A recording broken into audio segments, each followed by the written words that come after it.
Hi guys, welcome back to my channel. I seriously don't know how to start this video. I don't know what to say first. By the title, you people already know what I want to talk about.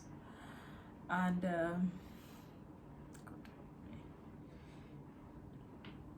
I had a miscarriage. It's nothing to be ashamed of. It's just that I still find it difficult talking about it. So, but I need to do this video. I feel like I need to. When I knew there was something wrong with my pregnancy, I came on YouTube to try and, have someone that has gone through it talk about, as in listen to someone that's gone through it talk about their own experience. And I found a few, but none was Nigerian. And I know, yes, we're all women, no matter our skin color or where we live or where we're from, but there's nothing like knowing that someone that looks like you, that lives in the same part of the world that you do, has gone through something, and hear how they dealt with it, hear them explain what it means, so that, because your doctor would definitely talk in medical terms. So I wanted someone that would just, but I didn't see anything like that. So, and I know how sad that made me. So I feel like the right thing to do. So I don't pray for someone else to go through this, but unfortunately what I went through is very common. It's very common, and someone else will definitely go through it. So why not put my video out there and help whoever I can help. So let me start from the beginning. A couple of weeks ago, I found out I was pregnant, and I was super excited. And to be honest, I wasn't really trying. We weren't really trying as at the time we took it. Like right from after we had Nora, it's either been we're both not ready, then my husband was ready, then I was ready, then at some point we were not ready. So it's just been this whole back and forth. Like we're ready, we want it in a particular month, and when it doesn't happen that month, we're like, okay, it should probably wait and not happen again for the next 2 months. And so that has just been our thing, and it's been cute because we did not have that pressure that we had before Nora to conceive. Like it was more like, if it happens, it happens. If it doesn't, fine, And then it happened, and the moment I found out, nothing mattered more. Not our plans, not whether we were really ready, or nothing else mattered. I was just super excited that I was finally pregnant. I even had a video. I made a video that day because the plan was to document the entire pregnancy. Hi guys, welcome back to my channel. You guys already know what this video is about. Yay! Oh, baby number 2. So guys, quick story. Okay, before I start the quick story, let my excitement not, my name is Ashley. If you're seeing my face for the first time, welcome to my YouTube channel, and thank you. So the plan was to document the entire pregnancy, share everything with you people, take pictures as my bump was growing. Like I was bent on taking pictures every month. So, I was just more serious about, documenting the entire process compared to when I was pregnant with Nora. So I was super excited. And of course, I'm not dumb. I know that their pregnancy, like the first trimester, is like the most delicate. So I did the usual thing that I did when I was pregnant with Nora. I was even more strict this time. I drew to myself. Like I reduced how much time I spent with people that I didn't want them to know I was pregnant. I tried not to go out anymore. I've started avoiding social gatherings as much as I can. I just tried to keep to myself. So because the symptoms came fast, just like faster than when I was pregnant with Nora, I started to salivate, excess saliva. I started to feel nauseated. I was always tired. I was always feeling sick and weak, and all of that was happening, right? So Then a fateful day, I think it was on a Saturday. I was doing my normal Saturday routine, and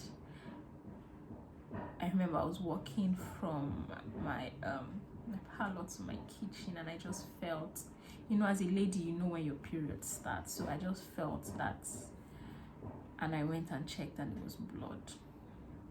Now here's the thing: it happened when I was pregnant with Nora. Like, I spotted the day the pregnancy, like exactly when I was 6 weeks pregnant, I spotted. And I remember, being really paranoid, rushing to the hospital, and the doctor said it was nothing, and we did a scan, everything was fine, and he just placed me on bed rest for the weekend, because it was on a Friday, if I remember. Placed me on bed rest for the weekend. So when this one happened on a Saturday, same thing, 6 weeks and all that, I just called, and he said I should just observe bed rest. Like I said, it's something that happened before, so said I should observe bed rest. If it continues, I come in. If it doesn't, then I come for my next, when it's my next appointment. So I was on bed rest that day, and I just started to take things really easy. Thank God for my sisters. So they came over. I think my other sister was the one that first came over and all that. So I started to take things really easy and all that. Then but it didn't end there. Like, it happened again after like 3 days. Then I went to the hospital, and when your doctor finds out something, and you looking at their face, you can just tell that something is wrong. Like, my doctor probably has the calmest expression I've ever seen anyone have, but I knew something. Like, the extra, because it was a scan, trying to check, it was as if he was not seeing something. Then we now even had to order for a vaginal scan. But I'm probably not calling the right name, but yeah, he now checked, and he, without coming to full conclusion, it was suspected that I had blighted of non-embryonic pregnancy. I think that's the easiest term. And but like I said, it wasn't full conclusion. So he said we'll have to watch. It's probably that conception did not happen when we're thinking conception happened, based on my last period. That's, so we'll just keep a close eye. Still continue to take things easy, and sent me home, and told me the next date for my appointment. And but the pregnancy, all the symptoms continued. Like, I basically continued to progress in pregnancy. So it kind of gave me that there's nothing wrong now. Like, the pregnancy looked so alike to Nora's own, so it was really convincing that all is well. My appetite started to increase. I started to eat more. I started having specific cravings. My sense of smell heightened. Like, I could literally smell anything a mile away. I started to look lighter, just everything that, for me, that happens with pregnancy and all that, it started to happen. So I felt like, okay, everything was progressing. And in a weird way, my tummy started to get bigger, which I said in a weird way because, I'm still so early on. But I went on to research, and they said it's possible your second pregnancy, you will start to show a lot earlier than your first and all that. So all of that just made me start to relax, and, gave me hope that this is good news. I am pregnant. So until another day, it was on a Wednesday. Sorry, I can't remember dates or whatever. I was just living each day as it came, but I know this was on a Wednesday. It's easier for me to know that because Wednesdays are sport days in my daughter's school. So it was on a Wednesday, and after eating dinner, I was trying to prepare for the night, and I threw up. I threw up so much. I threw up my lunch, I threw up my dinner, and as I was throwing up, I was feeling blood coming out. Sorry, I could feel blood come out.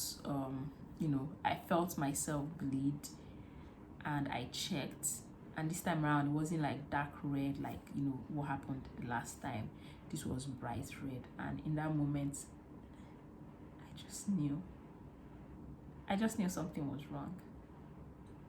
I knew in my heart that something was wrong. Like, so I called my doctor. This was like almost 10 p.m. in the night. I called and I was asked to just I called like 1 hour after it happened. Not that it wasn't like it didn't progress, or just that one that just dropped out, and which was a lot in quantity, but it wasn't continuous. So I think I waited like an hour before I called him, because I had to put myself together first. I was like panicking and all that, and he just told me, since it's just that one, I should just try and relax, and by morning I come in. And for some reason I didn't go in the next day. I was fine. It was like nothing happened the previous night. All the symptoms were still intact. It wasn't just as Nigerians, as Christians, you just want to have faith in God that I'm praying. I prayed for this. God gave it to me for a reason. So he can't just take it away like that. So I didn't go in that day. That entire week passed. I didn't go in. I continued to progress in pregnancy, symptoms and everything, until it was now time for my next appointment as planned from the last.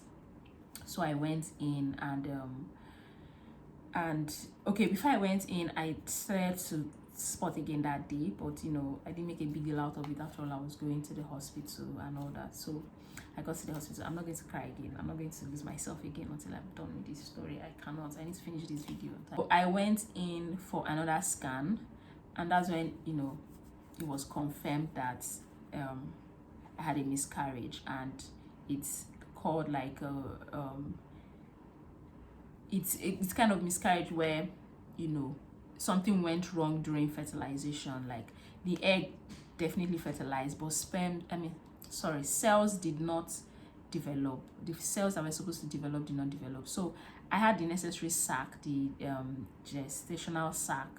I had it, but the cells did not develop. So yes, my body thinks I'm pregnant. The sac is there to prove that I am pregnant, but there's nothing growing. Like, the embryo stopped growing. When the egg fertilizes, it becomes an embryo, which within weeks of pregnancy it develops into a baby. So my embryo, or the embryo, stopped developing. So that was what was going on. And normally when the body catches up with that, a natural miscarriage would happen. Like, my body would let go of the tissue and I would bleed. But my body wasn't catching up. My body believed everything was all right. That's why I was having all the necessary symptoms of someone pregnant, but bleeding here and there. So the only thing that could have been done, two options, was either to use oral drugs to induce the miscarriage and just let it go, or do an evacuation. And before I was having this conversation with my doctor, which I probably wasn't listening most of the time because I was already losing my mind, I'd already caught up with videos, and I've already done my research, and I knew the advantages and disadvantages of the two options that were open to me. I watched the lady that said she did the whole drug insertion thing, and she was a mess for 17 hours. She was bleeding because it will have to come out naturally, almost like you're giving birth. It has to come out naturally and all of that. The physical torture was even worse than the emotional. Like, the physical pain did not even allow her grieve until she was done going through the pain before she started grieving the loss of her baby, the loss of her pregnancy. So I was up for evacuation. Just wheel me in, be done. Doctor was like 30 minutes, 1 hour, they are done. So I was like, just wheel me in, whatever you have to do, I don't care, just get it out, and let me just start to recover. That giving me a pill and induce, it can take forever. The drug can take hours before it starts to, my body can take hours before it starts to respond to the drug. Then the process of contraction and all of that, and it starts coming out. I just didn't want any of that, so I went for evacuation. So I just wanted to put it out there that there are two options. You talk to your doctor, they will either suggest the one that is best for you, or if both then they will ask you to choose whichever one you want. But evacuation was best for me. My doctor believed that, and I believed that, and that's what I went for. So so a time was chosen for my evacuation, and I went in for it. I wish I can tell you guys how the evacuation went or the process, but I can't, because I can't remember most of it. I don't know whether it's I was awake through it. Let me say that first of all. I was not put to sleep. I was awake the entire time, but still I was given anesthesia, so I don't feel any pain. So I don't know whether that's why I can't remember anything, but according to the doctor, according to my husband, there were conversations that I replied to, that I participated in, but I cannot remember anything. Even after my 1 week routine check that I went to see my doctor, some of the questions I asked him, he said he's told, like he was discussing it with myself and my husband on that day of the evacuation, but I can't remember anything. So I can't really tell you guys what really happened. I just know that after I changed to the hospital room, then I was given like a few injections through my veins, I think 2 or 3. I can't remember what the first one was for, but I know the second one was to help me to stop salivating, so that I can take out the gum that was in my mouth, because that was the only way I could stop myself from spitting saliva every 30 seconds. So that did that. Then this third one, went from being ticklish to being painful to being hot, and that's the last thing I remember. And the next thing I remember is, I had conversations. I remember being tapped, being asked questions, answering, but I can't remember what it is that we talked about. And the next thing is that I remember clearly is when one of the nurses, tapped me and asked if I think I can walk. And by that time they were done. Like the whole place was spotless when I finally got myself and came down. The whole place was spotless. So I'm sorry, I can't tell you guys how it went, but I just wanted anyone that is watching this and God forbid is probably going through this, you have 2 options. Like you don't have to. I remember a few persons on that comment section of the videos that I watched kept talking about how drug is still better than evacuation. For me, the procedure I went through is way better for me than the whole drug thing.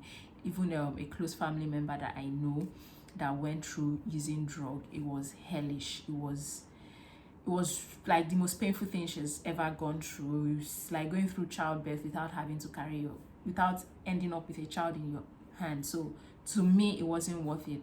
To someone else maybe, but to me it wasn't worth it. I prefer quick and just get it done and all that. And I know, yes, it comes with its own risks, so don't get me wrong, evacuation, anything like that comes with its own risks, really high risks. But I would rather, I don't have, my threshold for pain is really low, so I would completely avoid anything that will make me go through any form of physical pain, no matter what. So the fact that evacuation involved anesthesia and the whole place will be numb and I won't feel anything was a better option for me, so I went for that. And so now recovery has been I don't dwell forever with emotions. Like I don't need a lot of time to recover. I don't need a lot of time to even celebrate something good, something positive. Same way, I don't need a lot of time to dwell in pain and sorrow and heartache. I just go hard and quick. So the first few days I was a mess. I was crying. I was angry, to be honest. I was angry and all that, but I'm fine. I mean, I always say this thing, like God's greatest gift to me is just the people he surrounds me with. Like I have the best support system. My mom came to Port Harcourt. My sisters, they basically did not leave my side for days. My husband was annoyingly sweet. My best friend, it's just friends and all that. It's been amazing. It's just been like a reminder of how much love and support I have around me. Yeah, but it's still my pain, it's still my loss, and I'm dealing with it the best way I can, which is by keeping to myself, which is what I've done for a long time. I've been really quiet on WhatsApp. Like I barely reply some people's messages. I could go hours without even opening the app just because I don't want to have conversations with people. I don't want people to ask me how I'm doing and I have to lie that I'm fine because I was not fine. Yeah, but I'm in a lot better place right now. I've gone out for the first time in a while with my sisters. I went to see a movie, so I'm beginning to, you know, get back to normal. I'm now at that stage of grief where I just want things to return back to normal. Physical recovery, I was sore for days. I was still bleeding for days, but that has stopped. Then I asked, you know, if how long it's to take before I see my period again, and he said between a month and a half. If it passes a month and a half from, you know, the day we had the procedure and I haven't seen my period, then I should come into the hospital. So there's that. And he also advised against trying to conceive immediately. Like, I should give my body time. A few menstrual cycles should pass before I try again, because whatever caused what happened might still be in my body, might still be in my system, and it needs to leave. Like, it needs to, you know, flush out, or whatever the right word I'm supposed to use is. But yes, he advised that, you know, I allow some few menstrual cycles to just pass before my husband and I start trying again. And what else? I think that's basically all. So yeah, I pulled through to this video, hallelujah. So that's basically what happened. That's what my part of June and the whole of July has been about. It's still the most painful thing that's ever happened to me. Like, I can't put in words how sad it makes me every time I think about it, how sad I feel, how, you know, I wish I did something different. But like my doctor said, there's nothing I could have done. It's not my fault, and I know that. I'm not one to beat myself up for something when something bad happens, because I know it's not my fault. I wish that I know more. I wish I understand. I wish there's something. I wish there can be an explanation or something. Someone can tell me something that I can avoid so it never happens again. But I know it is not my fault. It's not my fault. It's not my husband's fault. It happens, and it happened. So yeah, that's my story. And I hope the next time you guys see my face, it will be a lot, you know, better and happier and joyful. So thank you so much for watching my video. Please don't forget to comment, like, and subscribe. And I just wanted to say this before I go. Miscarriage is so common. Like, I did not know it was this common amongst women until it happened to me. That's when people started sharing their own stories, or their someone that they know it happened to, and it's just crazy. Like, I don't understand why we have a problem talking about it. I do not have a problem talking about it. If anybody has any question, please ask me and I'll tell you what happened. If it's going to help someone else, then why not share it? So yeah, thank you guys so much for watching my video. I'll see you in my next video. Bye.